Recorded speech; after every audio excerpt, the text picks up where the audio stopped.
Je vais juste vous faire une petite intro, donc pour vous dire que,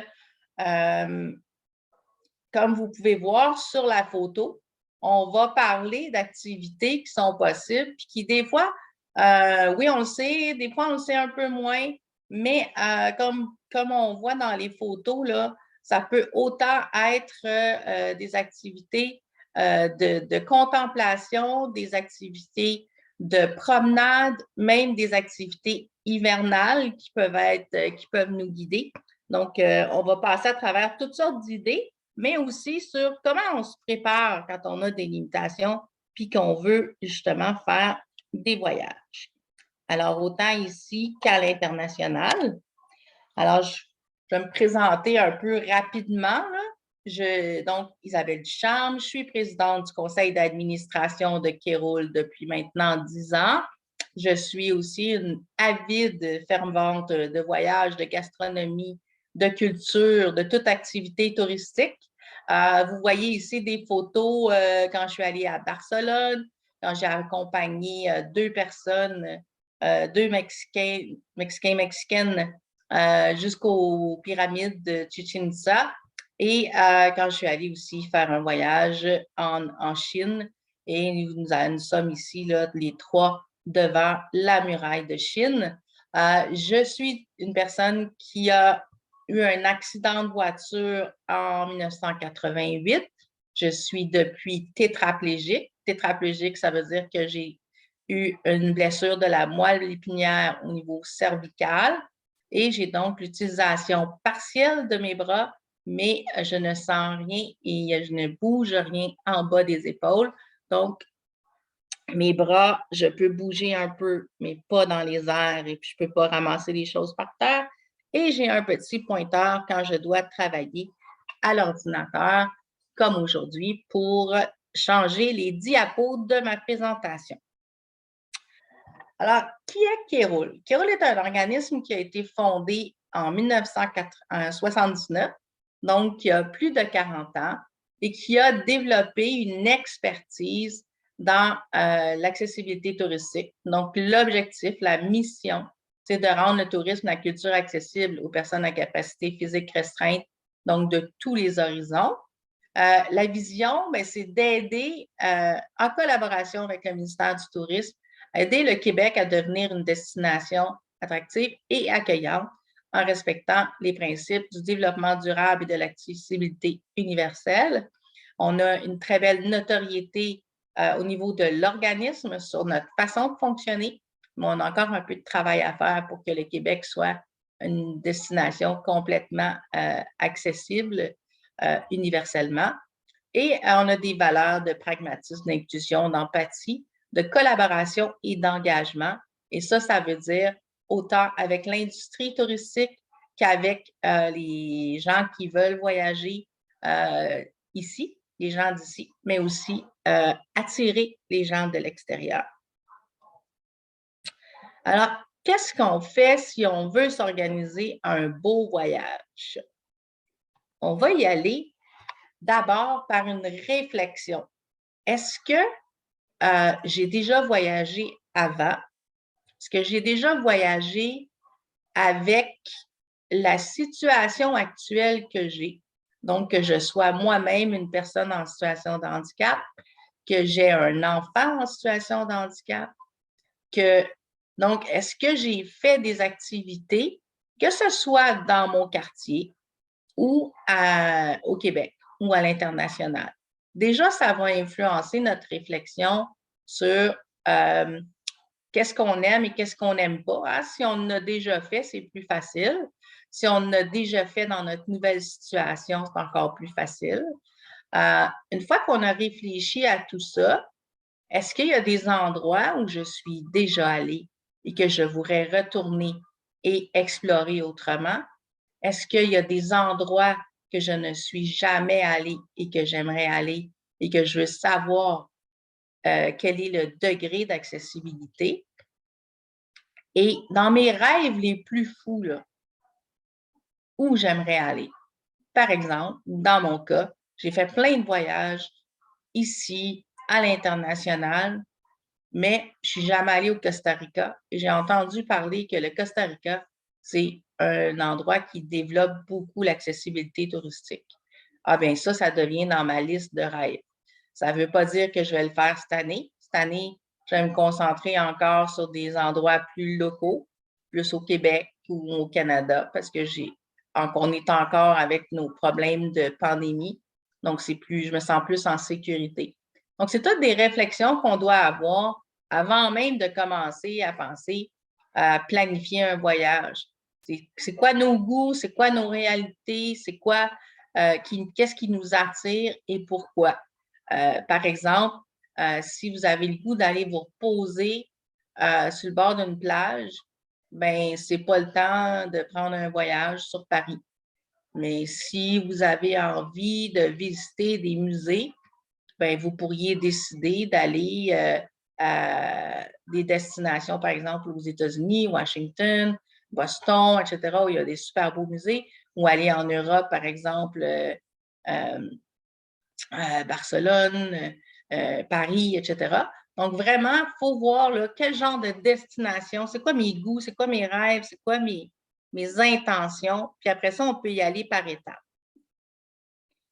Une fois qu'on a un peu, on s'est fait une idée là, de ce qu'on a envie de faire, bien, on a différentes façons de procéder pour être sûr qu'on n'oublie rien. Là, faites-vous-en pas, là, prenez pas 12 000 notes. Là. Le document qu'on vous envoie après, là, il y a toutes ces informations-là, puis encore plus détaillé.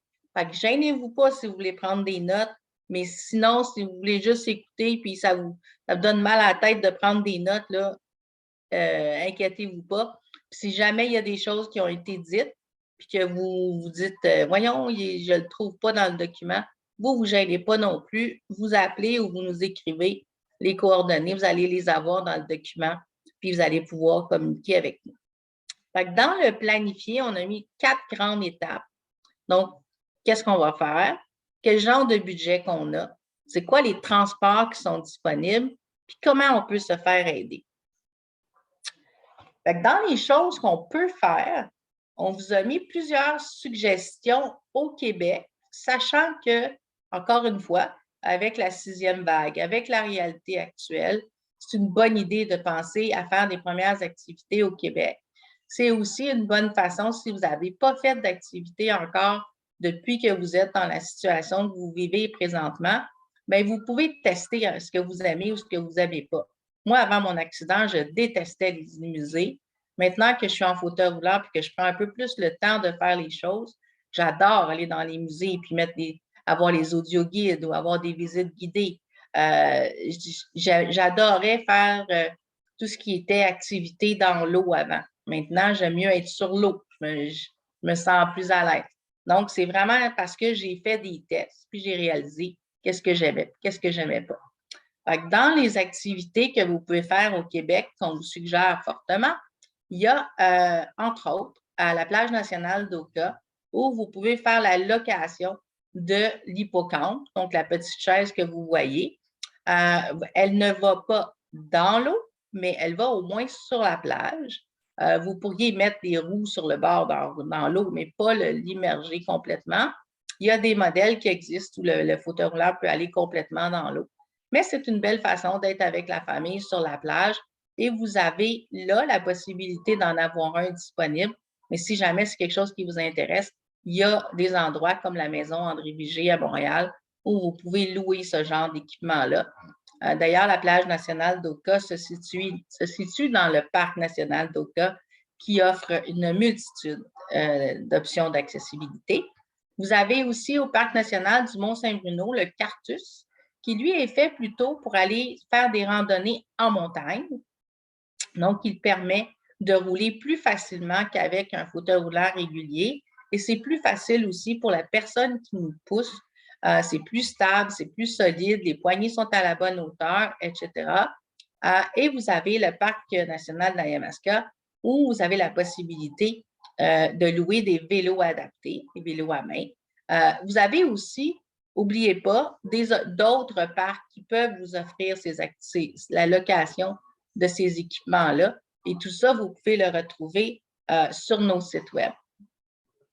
que je vais vous parler un peu plus à la fin. Pour les gens qui sont un peu plus contemplatifs que participatifs à la nature, bien, vous avez des endroits qui ont vraiment pensé à comment on peut observer la nature de façon accessible. Comme vous pouvez voir, le monsieur qui est dans la photo à gauche au Canyon Sainte-Anne, pour une fois, la barre de protection, la rampe de protection, elle est à une hauteur qui permet de voir l'eau, de voir le paysage. Souvent, malheureusement, quand ça n'a pas été pensé d'une façon accessible, si on est assis dans un fauteuil roulant, les yeux nous arrivent à la hauteur de la barre et on ne voit pas grand-chose. Fait que là, vous avez donc cette possibilité-là. Donc, il y a quand même plusieurs, au Canyon Sainte-Anne, il y a plusieurs options aussi de déplacement qui sont bien agréables. Donc, il n'y a pas juste le petit point que vous voyez là. Ensuite, il y a la deuxième option qu'on vous a mis, c'est le marais de la rivière aux Cerises. Vous voyez ici une partie qui est en bois. Il y a des parties qui sont en roche concassée. Vous avez aussi la possibilité d'avoir le centre d'interprétation. Donc, on vous explique un peu la faune et la flore de la région. Vous avez parfois des visites guidées aussi. Ils ont des tables de pique-nique adaptées. Il y a vraiment une multitude d'options pour vous, là. Vous pouvez passer une journée complète et c'est très, très agréable.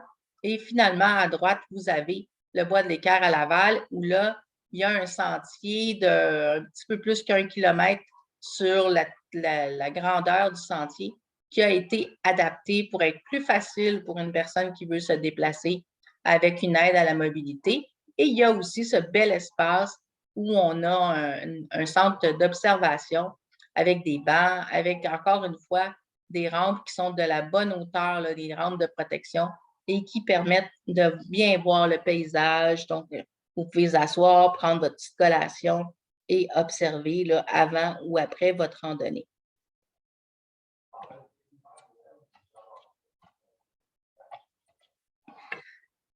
Pour les gens qui sont plus participatifs, plus actifs, qui ont besoin de vraiment eux-mêmes faire des activités, il y a toujours la possibilité de faire de la voile adaptée.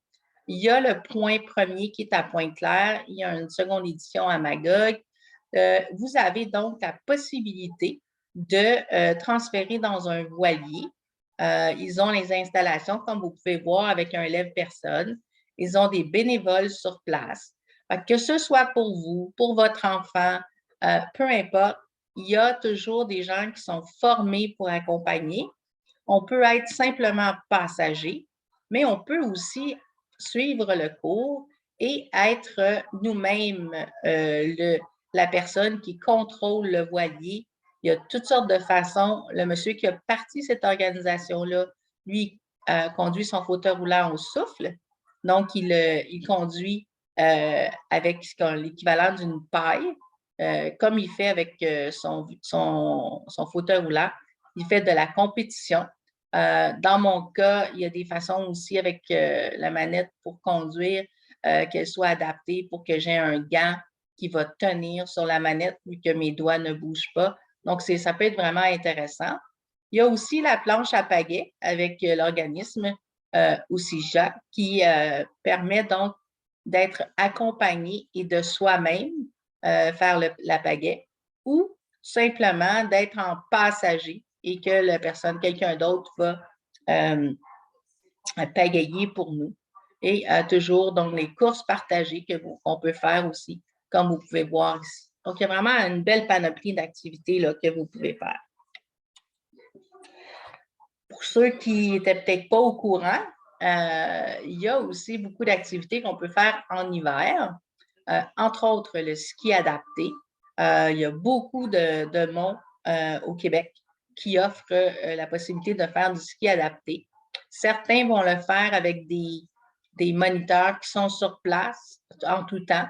D'autres vont le faire par période.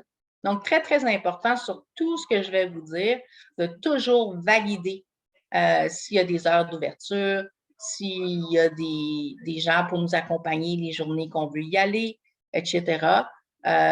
Donc, est-ce que les places sont encore ouvertes? On le sait, hein, avec la pandémie, il y a des endroits qui ferment, il y a des endroits qui rouvrent, des endroits qui ferment temporairement.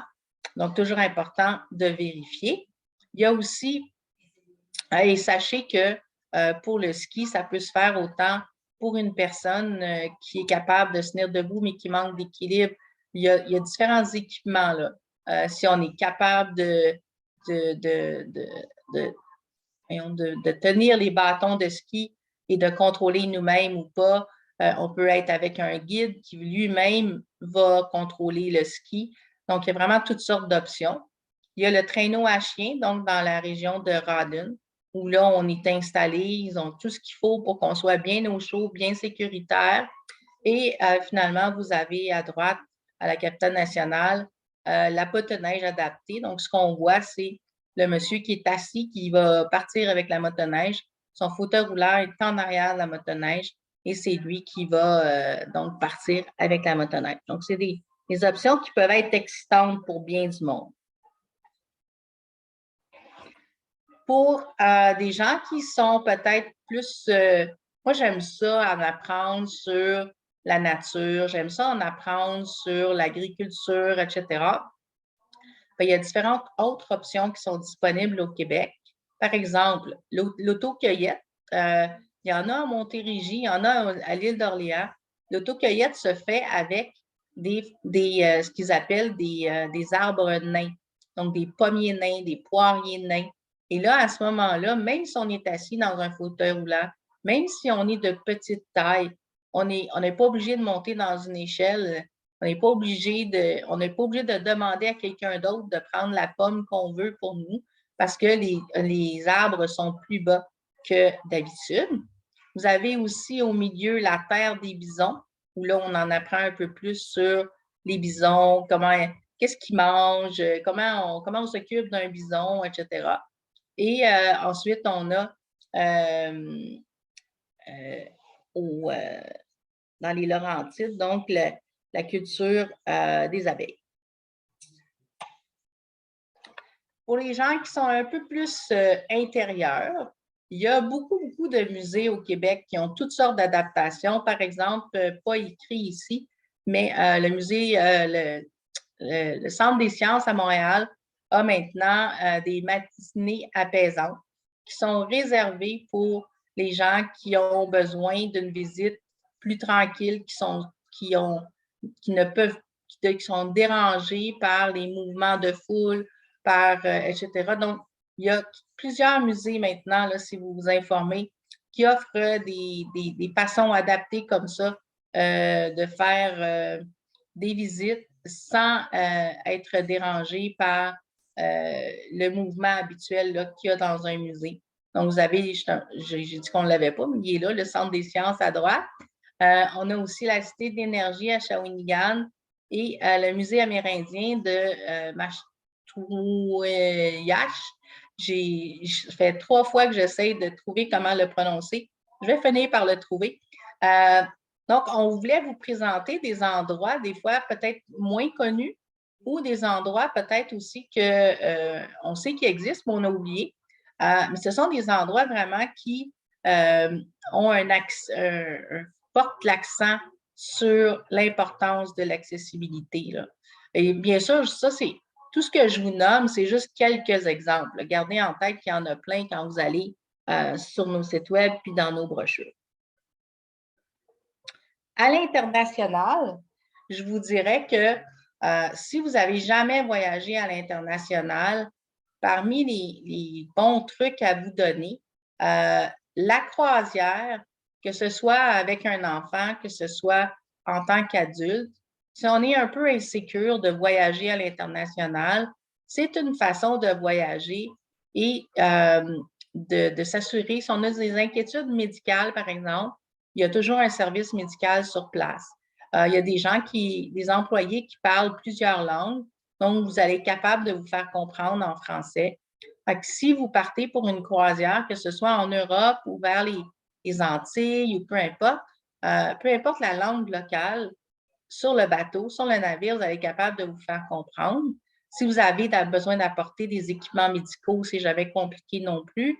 Si vous avez besoin de louer une chaise de douche, un lève-personne, c'est livré directement sur le bateau. Et les seules choses à se souvenir, c'est que si on est en fauteuil roulant motorisé ou on n'est pas capable de descendre des marches, il faut demander des excursions qui vont arrêter à des endroits où on arrête à plein quai. Comme ça, on n'a pas besoin de transférer sur le plus petit bateau pour aller au sol.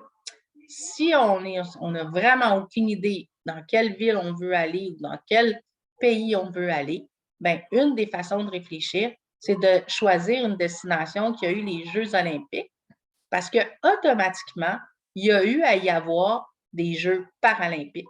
Et donc, il y a eu une obligation à rendre les endroits plus accessibles au niveau des hôtels, au niveau des transports, etc.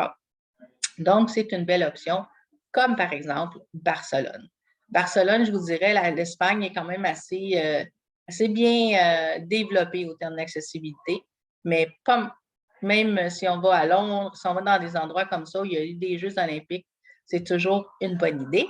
Et finalement, les États-Unis sont très développés en accessibilité parce qu'ils ont l'American with Disabilities Act, mais entre autres, adultes ou enfants, parce que moi, je suis allée avec mon frère qui était jeune et ma mère qui était à 50 ans, et je pense qu'elle était plus excitée que les enfants de voir Mickey Mouse. Alors, il n'y a pas d'âge pour apprécier Walt Disney, surtout que maintenant, il y a autant des activités aquatiques, des activités scientifiques. Donc, il y en a pour tous les âges, pour tous les goûts, mais l'accessibilité est là partout, que ce soit dans les hôtels, dans les activités, dans les déplacements entre les différents sites, etc. C'est vraiment bien pensé.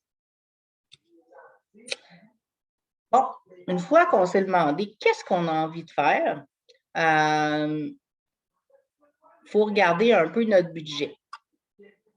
Alors, est-ce que mon budget de voyage, il faut que je le planifie parce qu'au quotidien, je suis un peu serrée. Fait que je veux faire un voyage au Québec, ben, je vais planifier de mettre des sous de côté à tous les mois pendant 6 mois, pendant 1 an. Mais si je veux faire un voyage à l'international, ben, peut-être que c'est 2-3 ans à l'avance qu'il faut que je fasse. Peut-être que mes budgets sont illimités, je vous le souhaite. À ce moment-là, ce n'est pas une réflexion à moi, on choisit juste où on veut aller, on ne sait jamais. Au niveau du budget aussi, ça va nous aider à choisir quel genre de logement on va prendre. Est-ce que j'ai la possibilité de payer un hôtel puis de manger au restaurant tous les jours? Ou est-ce que je devrais plutôt choisir un chalet où là, je vais pouvoir au moins manger sur place?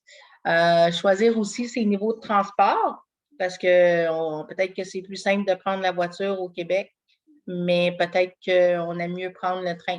Est-ce qu'on a le moyen de nos ambitions? Les activités en fonction de ce qu'on a envie de faire, bien sûr.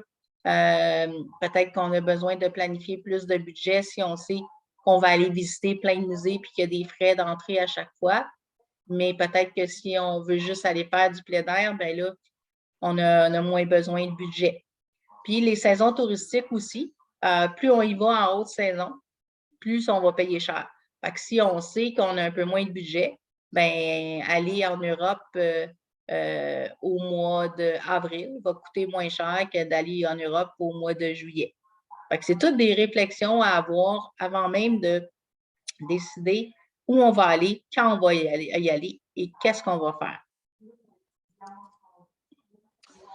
Il faut aussi penser dans nos réflexions, est-ce qu'on va avoir des équipements à louer?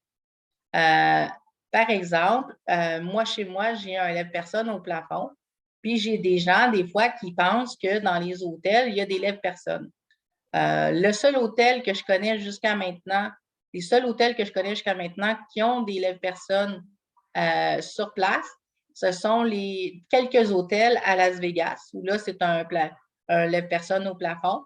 Sinon, il y a les chalets U dans la région de Magog qui ont des lève-personnes sur place, mais de façon générale, il faut y penser parce qu'il faut le louer et que ce soit livré à l'hôtel.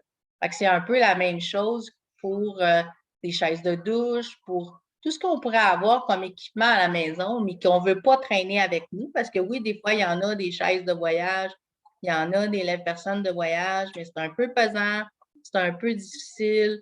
Donc, très important pour vous de réfléchir avant de partir sur ce que vous avez besoin à la maison, puis qui n'est peut-être pas sur place.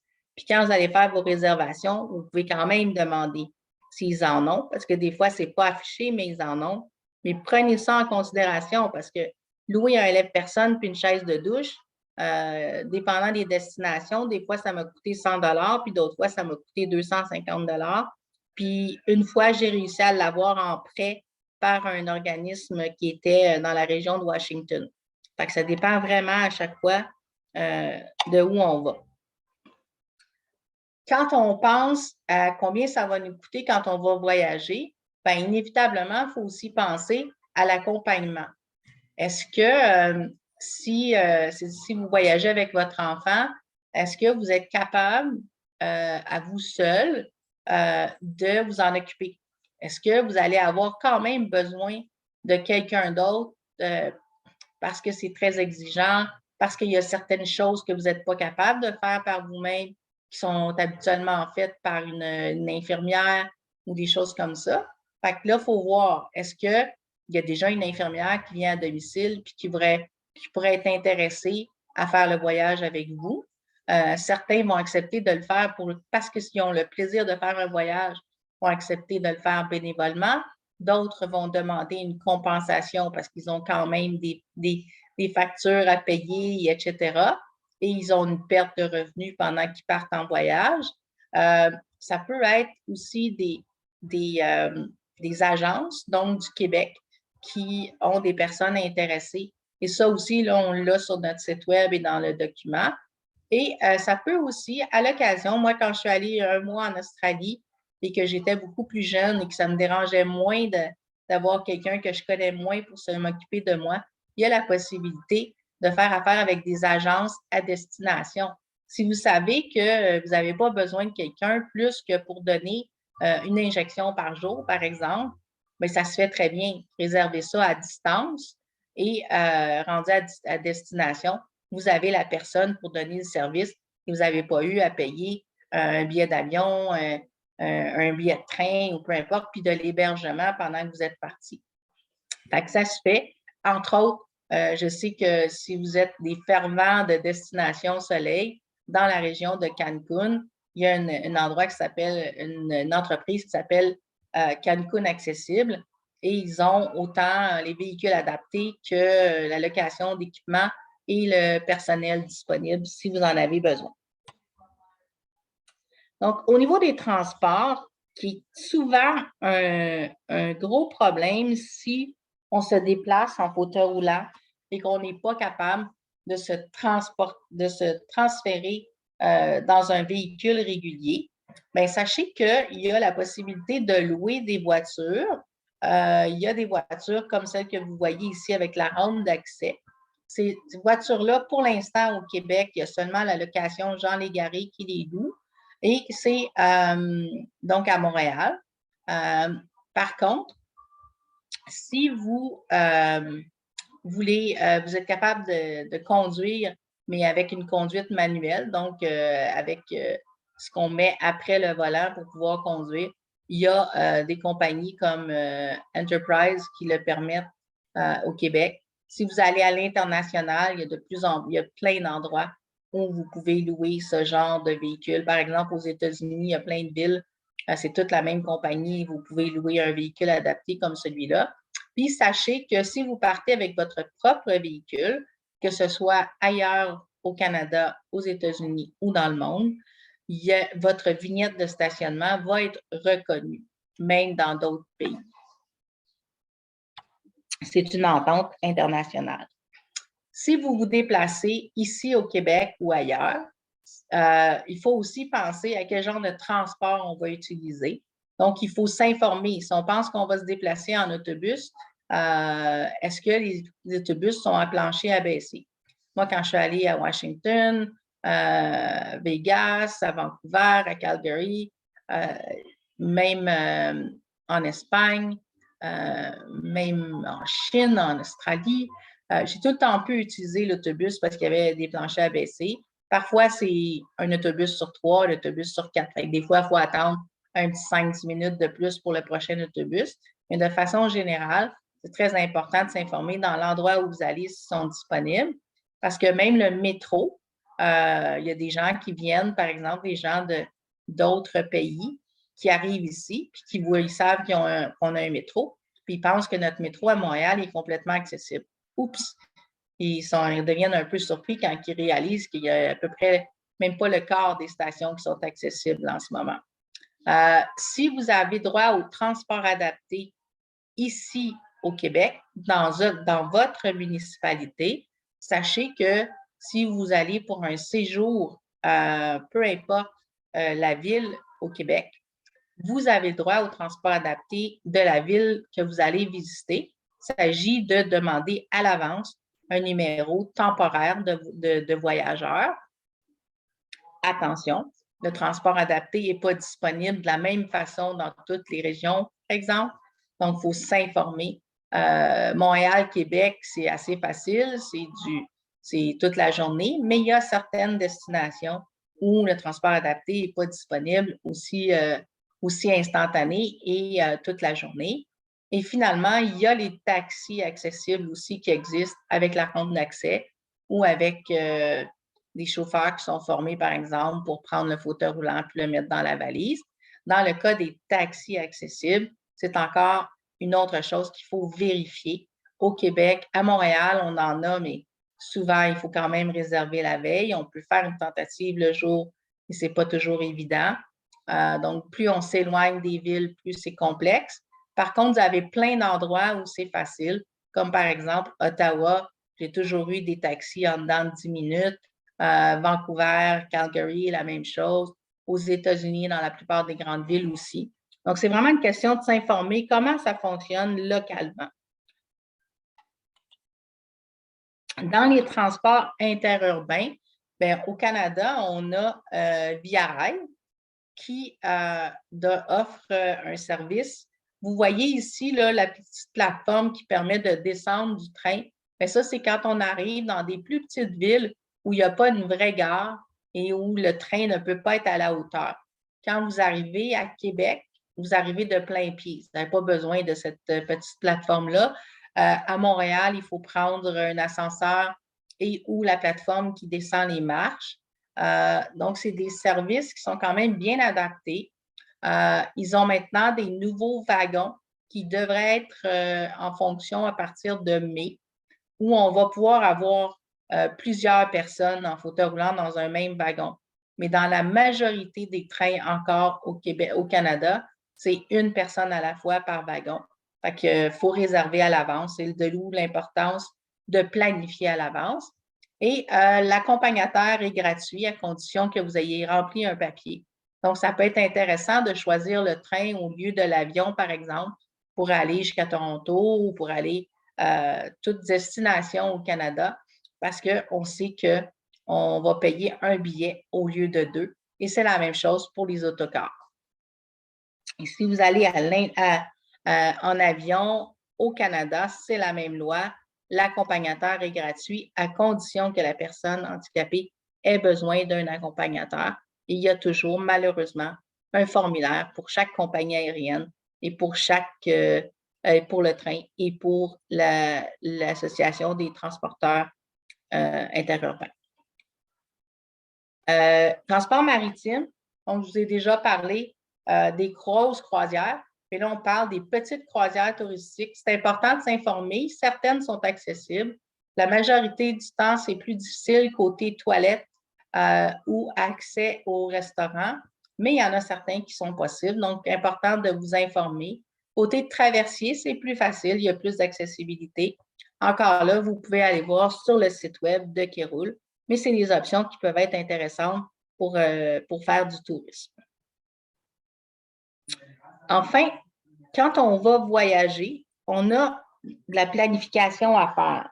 Est-ce qu'on va faire ça par nous-mêmes, fouiller par nous-mêmes, ou est-ce qu'on va décider de se faire aider? Si vous voulez être plus sécure, moi, je vous conseille fortement de faire affaire avec un agent de voyage. L'agent de voyage est là pour vous aider dans votre planification, mais il est là aussi si vous avez des pépins quand vous êtes en voyage. Moi, ça m'est déjà arrivé d'arriver à l'hôtel et c'était un hôtel à Vegas où j'étais déjà allée avant et tout était beau. Et on a vérifié un mois avant, tout était toujours les mêmes installations. Finalement, la semaine avant que j'arrive, ils ont tout changé les bases de lit et je ne pouvais plus utiliser mon lève-personne. Mais ce n'est pas moi qui ai été pris à trouver un autre hôtel, c'est l'agent de voyage. Donc, l'agent de voyage a l'expérience pour vous dire, ben oui, j'ai déjà envoyé des gens, telle destination est super intéressante, il y a des choses à faire comme vous aimez, mais il est aussi là si jamais il y a des pépins rendus à destination. Fait que je trouve que c'est très, très intéressant. Et vous pouvez trouver ça comme tout plein d'autres informations sur le site web de Keroul, donc Keroul, keroul.qc.ca, dans la section Services aux voyageurs. On a aussi les blogs de gens qui ont voyagé puis qui ont eu des belles expériences et qui vous partagent non seulement ce qu'ils ont vécu, mais quel hôtel ils étaient, quel transport ils ont utilisé, pourquoi ils ont aimé cette destination-là. Et là, vous les avez autant pour les destinations québécoises que pour les destinations canadiennes et internationales. Donc, ça peut vous inspirer pour des voyages futurs. Donc, vous avez le blog qui se trouve sur le site web lequebec-pour-tous.com et le blog qui s'appelle Voyage accessible. On est tous en train de regarder nos sites web pour que ça devienne plus facile, que tout soit au même endroit. Mais pour l'instant, ce sont donc des hébergés à différents endroits, mais tout aussi intéressants. Et si vous allez sur un ou l'autre, vous avez la plupart du temps des hyperliens pour vous amener d'un endroit à l'autre. Sur le site web de Keroul, vous pouvez faire des recherches pour un établissement, donc que ce soit pour aller chercher un hôtel, chercher une activité, vous pouvez le faire de façon générale. Vous pouvez dire, moi, je cherche pour la région de Lanaudière, je cherche pour la région du Saguenay. Et ce qui est intéressant, c'est ce que vous voyez à droite. Donc, on peut dire, moi, je n'ai pas vraiment de problème. Je ne suis pas en fauteuil roulant. Fait que même si c'est partiellement accessible, même si il n'y a pas de barre d'appui dans la salle de bain, ça ne me dérange pas. Fait que vous pouvez cocher partiellement accessible, puis ça va être correct pour vous. Si vous avez beaucoup de limitations comme moi, fauteuil motorisé, bien moi, quand je cherche quelque chose, je veux que ce soit complètement accessible. Si vous avez d'autres types de déficiences comme de la difficulté avec l'audition, de la difficulté avec la vue, bien, vous pouvez aussi cocher les autres options. Ça va vous sortir juste les endroits donc, qui ont ce que vous avez besoin. Par exemple, moi, en hébergement, je sais que j'ai besoin de la douche où je peux rentrer avec mon fauteuil roulant de douche. Bien, je coche douche sans seuil, puis ça va me sortir juste les lits, les hébergements où il y a des douches sans seuil. Et ce qui peut être très important pour plusieurs, c'est l'option de savoir s'il y a de l'espace sous le lit pour mettre le lève-personne ou si le lit est à la bonne hauteur. Parce que des fois, en fauteuil roulant manuel, si on veut glisser pour se transférer dans le lit, avec les beaux lits qu'ils nous mettent maintenant dans les hôtels qui sont majestueux mais qui sont beaucoup trop hauts, ça peut être très important d'avoir cette information-là. On a le site Le Québec pour tous. Là, on n'est plus juste dans l'information sur un site qui est accessible, mais on est aussi dans la beauté de la région. Donc, on va mettre, par exemple, Bas-Saint-Laurent, pourquoi c'est un endroit qui est intéressant. On va vous mettre aussi, comme vous pouvez voir là, sur la petite carte à côté, la géolocalisation. Si vous allez dans un musée puis qu'on sait qu'il y a un restaurant pas loin, il y a un hôtel pas loin, tout ça est bien fait. Vous pouvez même y trouver, vous pouvez même y faire votre propre itinéraire mais vous y trouverez aussi des itinéraires qu'on a planifiés pour vous de 3 jours, de 5 jours, de 7 jours. Et ça peut être en fonction de vous aimez le plein air, vous aimez des activités plus culturelles, vous aimez des visites agro-touristiques, etc. Dans les ressources plus papier qui peuvent vous aider ou qui peuvent être en PDF ou en version donc accessible via Internet, il y a le Baladeur, qui est un magazine qui sort à tous les 3 mois où on vous apprend autant ce que Kéroul a fait dans les derniers 3 mois, quelles sont les nouveautés en accessibilité ici et ailleurs, et certaines activités donc, que les gens ont fait, puis ils nous partagent leur expérience. Ce qui est intéressant, c'est que vous pouvez le recevoir si vous devenez membre pour Kéroul. C'est 25 $ par année. Vous allez avoir toutes les priorités sur les informations. Et aussi, vous pouvez aller sur le site web de Kéroul dans la section documentation et aller voir les archives des anciens baladeurs pour vous inspirer. Le Québec pour tous, je vous ai dit que c'est un site web, mais c'est aussi un magazine qui sort chaque année et qui vous informe des nouveautés sur le site web. Donc, on a toujours des thématiques. Si vous voyez celui-là, c'était la dernière édition. On a une toute nouvelle qui est sortie cette semaine, fait qu'il va falloir qu'on change l'image. Mais sur celle-là, par exemple, on donnait des idées en agrotourisme, en plein air, etc. Et finalement, le document que vous allez recevoir après la séance d'aujourd'hui, c'est le voyageur sur roue. Donc, c'est là où vous allez trouver toutes les informations encore plus détaillées que ce que je viens de vous donner sur comment ne rien oublier dans les étapes pour bien planifier un voyage. Donc, dans les réservations, n'oubliez pas que c'est plutôt vous réserver mieux que c'est, parce que quand vous réservez, des fois, il y a des, comme par exemple le train où il y a juste un espace ou les chambres accessibles. Souvent, les hôtels en ont juste une ou deux. Plus vite vous réservez, plus vous allez être capable d'avoir ce que vous voulez. Vous pouvez aussi avoir des offres parfois qui sont là jusqu'à, par exemple, le train. Plus vite on réserve, moins c'est cher. Plus on approche de la date, plus les prix augmentent. Et des fois, il y a des formulaires qu'il faut remplir, etc. Donc, plus vous prenez d'avance, mieux que c'est. Aussi, n'oubliez pas, si vous voyagez à l'international, toujours besoin d'un passeport. Certains endroits demandent un visa, donc encore plus important parce que ça, c'est une longue démarche. Les assurances, c'est bon pour tout le monde et c'est bon pour les personnes en situation de handicap. Ce n'est pas parce qu'on est une personne handicapée qu'on ne peut pas être assuré. Il y a juste des clauses différentes. Il y a juste qu'il faut qu'on ait une situation stable depuis 3 à 6 mois. Il y a des cartes d'accompagnement comme la VATL, comme l'ancienne VATL, la CAL, donc la carte d'accompagnement loisir, qui permet d'avoir une gratuité à l'accompagnateur dans plein d'endroits au Québec qui l'acceptent. Donc, ça aussi, on a l'information. Et la vignette de stationnement, je vous en ai déjà parlé. Quand vous posez vos questions, n'oubliez pas de demander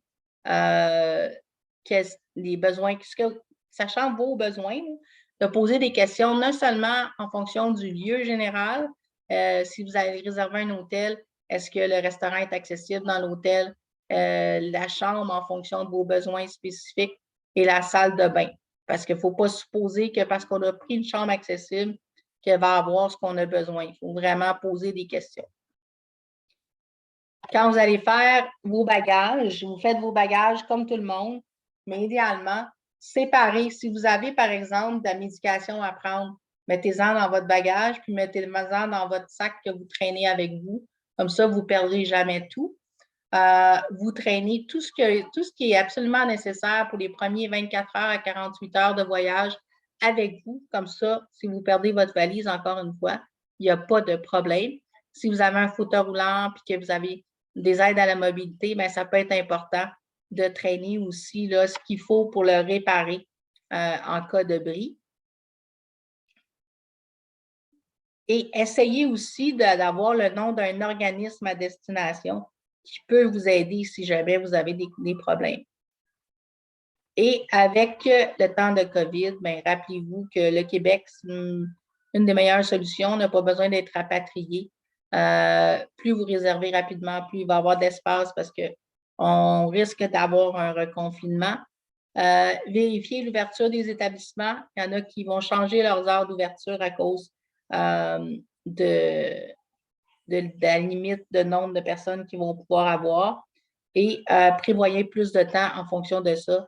Parce que si on a le droit à moins de monde, peut-être qu'on va avoir moins de possibilités de faire des activités à la vitesse qu'on voudrait. Parfois, il faut donc y aller en fonction d'une plage horaire spécifique. Il faut toujours repenser aussi à revérifier la veille. Si on a réservé longtemps d'avance, pensez-y. Réservez la veille et appelez la veille pour vous assurer que tout est toujours en fonction et de la façon qu'on nous le dit. Alors, je finis ça pour vous laisser le temps de poser vos questions avec une citation du fondateur de Kéroul qui dit « Si on a pu envoyer les gens sur la Lune, on peut certainement exiger un monde accessible à tous. » Donc ça me rappelle que n'oubliez pas, dans vos choses que vous allez faire, dans vos activités que vous allez faire, plus vous en faites au Québec, plus vous montrez qu'il y a un besoin d'accessibilité et que les gens veulent utiliser les services accessibles. Donc, plus vous encouragez le tourisme et la culture au Québec, plus on va avoir un développement de culture, de tourisme et de culture au Québec.